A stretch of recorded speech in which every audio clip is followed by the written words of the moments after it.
I think 2024 was legitimately one of the best years of music I've ever lived through. I thought 2020 was going to be it just because, everything was shut down because of the COVID pandemic and, artists weren't touring, so they were releasing all the music they were working on or finishing up all their projects, so it felt like everyone was releasing that year. But we've just been getting banger album after banger album after major release this year. And I ultimately feel a lot stronger about my picks for the top 10 albums of this year than I did last year. For anyone who doesn't know who I am, my name is Dominic. I am a vinyl music collector. I do music reviews on Album of the Year, which I'll drop the link to that in the description. I'm also an amateur music producer. I play a little bit of bass and I'm a drummer. But above all, I am just a huge music fan, and like every year, I try to listen to as many albums as I can. And I think I have a pretty good sample size to be able to make this list. But I will throw in this disclaimer like I did last year. Obviously, I am only one person and I cannot listen to every album that came out this year. And it is very likely that in a couple of months, I'll hear an album that came out this year and I'll be like,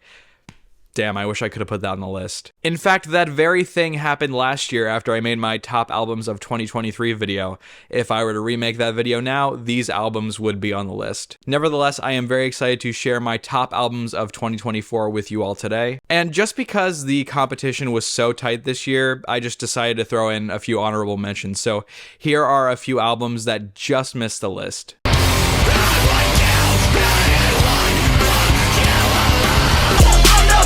Bitch in this club, I wanna rock right now. I don't wanna go, I want to get down. Jesus Christ is back again, number one American. I wanna walk myself like a dog without a leash. Now I'm growling at a stranger. I am fighting at their knees.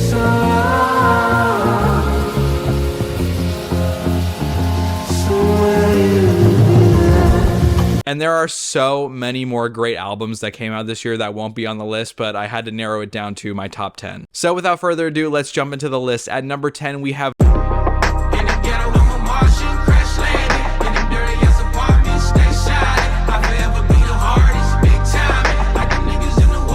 Vince Staples continues to be a criminally underrated rapper in today's modern hip-hop sphere. That's not to say he's not well-known or underground by any means, but you really don't see him in the conversation with some of the bigger names in rap music these days. But this album absolutely deserves your time if you are a hip-hop fan. Dark Times is a really moody, really slickly produced hip-hop record that, like the title suggests, is pretty dark in both its sound and lyrical content. This album brings some really deep and dark low end, and just creates a nocturnal atmosphere that just pulls you in. And Vince takes you on a journey about the struggles of finding love in the modern world, about his upbringing and how he got to where he is now. And Vince delivers slick performances to back all of this up. I could pretty much say this for every album on this list, but this is definitely a headphones album. Everything from the production to the writing is just superb. Alright, moving on to number 9, we have Gotta keep creating, we gotta keep on making, we gotta have that content. Tupperware Remix Party or Twerp are a band I've dabbled in over the years, but I think this is their magnum opus. This album channels like 80s disco and like power pop and power rock, but also takes cues from Daft Punk and Chromeo for an album that is just straight up fun from start to finish. It's giving you those funky grooves with some awesome guitar work and just oodles of vocoded vocal goodness. It's really hard to sit still when you're listening to this album because you just want to dance. But on top of that, this album is a bit of a concept album, and it's really interesting when you dive into the lyrics, because the title of this album is obviously Digital Nightmare, and the band kind of explore this time period where the internet had just come out and it's all shiny and new, and how its intentions were good at the start to connect people around the world, which is centerpieced by the fantastic song Online right in the middle of the record. But the album also explores the downfalls and the negative effects of the internet, our obsession with pumping out content at a rapid pace no matter the negative effects of doing so, and this hyperfixation of just wanting to be online all the time. So much so that by the end of the record, the band is saying, I just need a human's touch. I need that person-to-person contact. Please wake me up from this digital nightmare. And so I really just like this dark underbelly just permeating the entire album. But even with that dark underbelly, it's just a fucking great time listening to this album. And at number 8, we have possibly one of the wildest records of the year.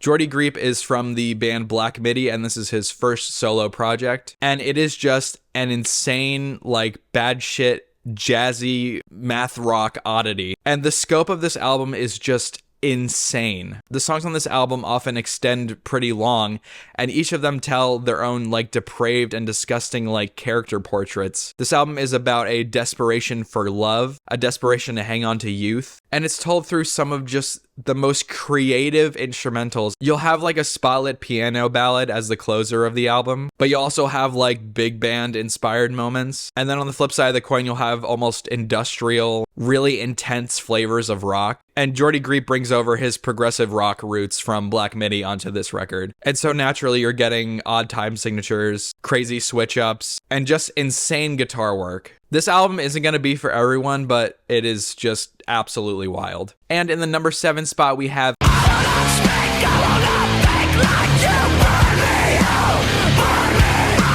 This is the debut album from the new hardcore band, the Barbarians of California, led by the AWOL Nation frontman, Aaron Bruno. This album is just straight up, no bullshit, great hardcore music. Aaron Bruno brings so much character to the genre across this album. His little vocal inflections that he brought to AWOL Nation songs very much carries over to this album. The riffs are huge, the choruses are catchy, and the breakdowns on this album are smash your face in satisfying. Aaron Bruno's screams are blood-curdling, but he can also transition to soft and light, airy singing on a dime, and it's just really fun to see. Generally, I like my heavier rock albums to have a bit of character, and this album has that. And while they're not pushing the genre forward, I think what they bring to the table in terms of style and character and attitude is enough to make this just a really quality hardcore project. And the lyrics on this album can be downright silly, talking about hunting a walrus or asking to borrow $1 billion. It's just deliriously fun. And at number 6, we have Jack White, legendary guitarist, still delivering awesome garage rock in 2024. This feels like an album picked right out of the White Stripes discography, right in their prime, and this album does not waste your time. Jack is still bringing those scuzzy guitar licks, his manic vocal performances, and his really intriguing writing on No Name. But Jack White really just let loose on this record, and you can just tell he had a blast making it. And he injects a lot of swagger into this record thanks to some of the more bluesy cuts. But there are also some blistering tracks on here, such as Bombing Out, which, like a couple of other songs on the record, take this sort of lo-fi production aesthetic, which normally I feel like probably wouldn't work for me. But I totally get that Jack White is trying to channel something a little bit more old school on this record, and so I think it works out perfectly. The choruses on this record are loud and in charge, and Jack White is still a commanding force on any song he's on. And so this is a really easy recommendation for any rock fan. Now, moving on to my top 5 albums of the year, we are moving into masterpiece territory, so I pretty much consider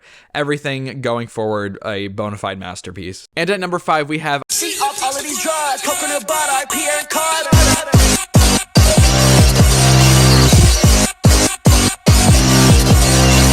I've only really dabbled in JPEG Mafia up until this point, but nothing has quite hooked me like this album. Peggy is one of the most creative voices in hip-hop right now. You will not find a more creative hip-hop album than this one this year. It is experimental in the best ways possible, and this album sees Peggy leaning into rock more than he ever has, which gives these songs some much-needed bite. And you get such a range of sounds on this album. You have the more glitchy, off-the-wall production of some of the more braggadocious tracks, but there are also a handful of tracks that get a lot more personal and are actually pretty low-key. It also talks about his mental struggles and his struggles with religion as well, but each track has such a unique texture to it, and Peggy has a humorous edge to him that is just really entertaining to watch. And at number 4, we have I have such big feelings,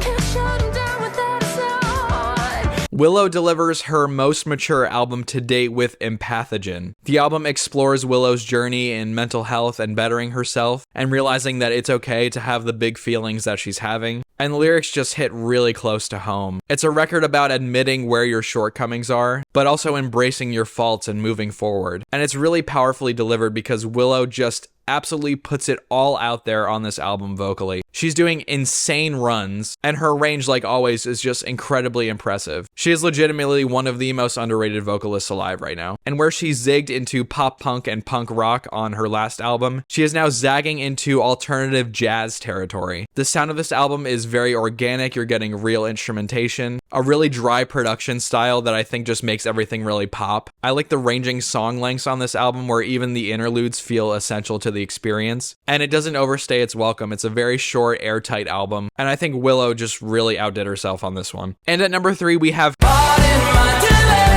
navigating my head. This is so shit. I'm navigating my head. 21 Pilots make their triumphant return with Clancy. Anyone who's seen the channel knows that this is my favorite band. And after Scaled and Icy, I am so happy to report that we finally have another masterpiece on our hands. I think Trench is still their best album, but this is a true return to form for the band. It's not Trench 2, it's not Blurry Face 2, but it combines the best qualities about both of those albums into one. And this album acts as a character study of Clancy, given the title of the album. There are some really important life lessons on this record that I think Tyler really learned from raising a family, because even this far into their career, the band are still finding fresh and exciting ways to talk about mental health. And some of these songs hit like a sucker punch. Even though I wasn't crazy about the sound of Next Semester the first time I heard it, it's now become a standout for me, and I think that sort of extends to the rest of the album, where once you dig into the lyrics, you're really getting an emotional gut punch that just hits really hard. On top of that, you're getting 21 Pilots' usual genre hopping madness, where they can pull off a straight hip hop song like on Backslide. They can pull off a pop punk song like on Next Semester. They can pull off industrial rock like on Overcompensate. They deliver one of the catchiest choruses on the year with Routines in the Night. And it's just so exciting going from one song to the next, seeing where they're gonna go. It's just a juggernaut of a record, plain and simple. And at number 2, we have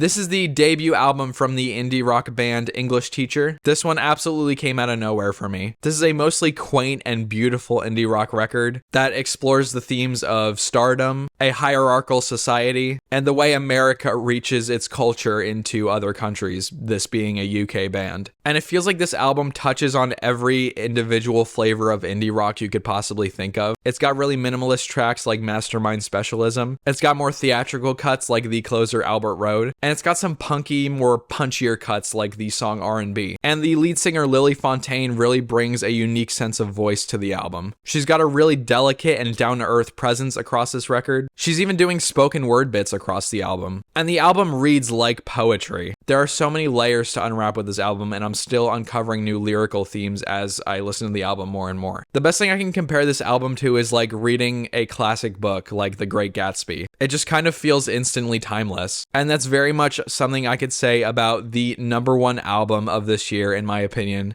which is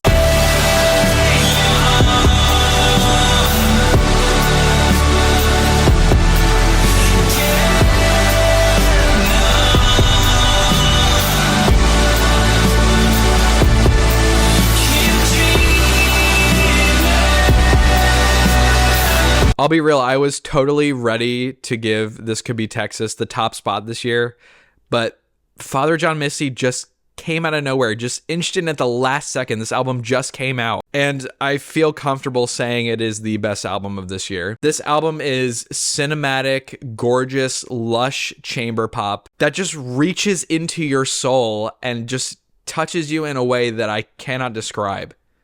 But I'm going to try anyway. This album isn't really about any one thing, but it's more about the human experience, and it's almost told through the lens of Father John Misty's career. But it's a story about success and the cost of it and the struggles of attaining it, all told through the most epic and breathtaking songs you will hear this year. The heights this album reaches are absolutely insane.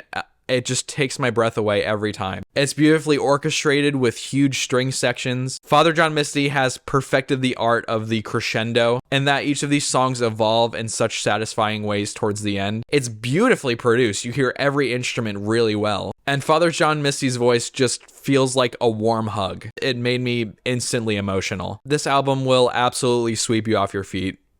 Listen to it. All right, that's going to do it for my top albums of 2024. If there was a big snub that you didn't see on this list, go check out my Album of the Year account. Once again, that's linked in the description. There were some big releases this year that I didn't necessarily jump on the bandwagon for, namely Brat. I'm pretty sure people were probably expecting that to be on this list.